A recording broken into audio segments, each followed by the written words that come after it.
Today I'm the co-founder and managing director of Kolapasi, but the seed for Kolapasi started probably a decade back. I had a small stint in the US. I did my master's there and I was working there for a few years, and during the time, I noticed a big gap per se. In sense, there were a lot of food brands in the US, probably hundreds of them, and most of them had more than a couple of hundred outlets. Among that, there was not even a single brand which had Indian cuisine in that. So that's when I realized that there is some problem with the Indian cuisine. Probably that's the reason they're not able to scale with an Indian cuisine. Where there's a problem, there's a big opportunity. Kolapasi was born with scale in mind.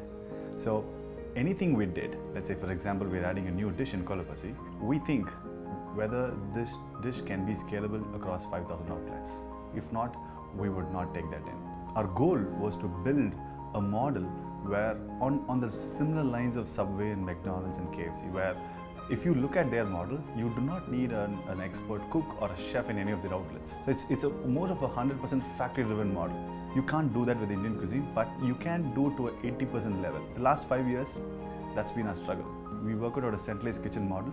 So every city, there's a centralized kitchen which feeds into each of the outlets. So the consistency of the food is not a question anymore.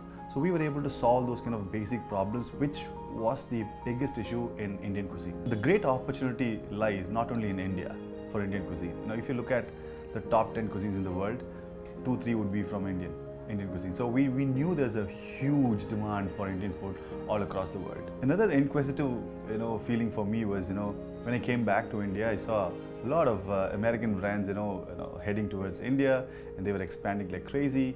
And I thought, how would these guys go to put their foot and grow in India? And I was like, I'm very surprised then how they were able to make a road for themselves, because Indians are predominantly wet food eaters. If you take any meal, breakfast, lunch, we always want something wet in it. We need chutney, sambar, rasam, the gravies of the world, whatnot. We want something wet in it, right? So, but these guys were able to make us eat dry food. Burgers, pizzas, Subway, subs, all of them are dry food. So that's when a big challenge. If those people were able to come to India and make us eat dry food, why can't we go to the rest of the world and make them eat the Indian food?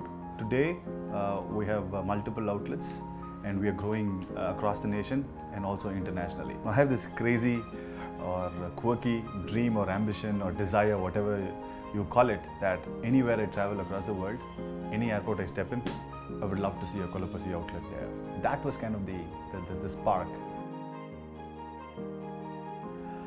This cute little bottle has its own story, just doing merchandising. We thought, why don't we share a story? Why don't we convey a story through a merchandise? And that's the birth of this water bottle. Water is not a commodity. Share love, share water, refill water for free at all our Kolapasi outlets. The main reason why we end up buying water outside is we don't carry our own water bottle.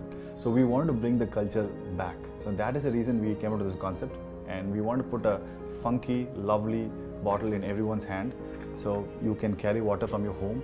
And even if your water gets over, you can go to any Kolapasi outlet and you can refill for free. Let's all start the habit of carrying your own water bottle. We started hiring transgenders. We just don't want to give just employment alone. We also want to make an impact. Today, if somebody comes and joins Kolapasi, and we say no to them, right? They have 100 other places to go and work. But if we say no to a transgender, probably there are very less other places to get an occupation.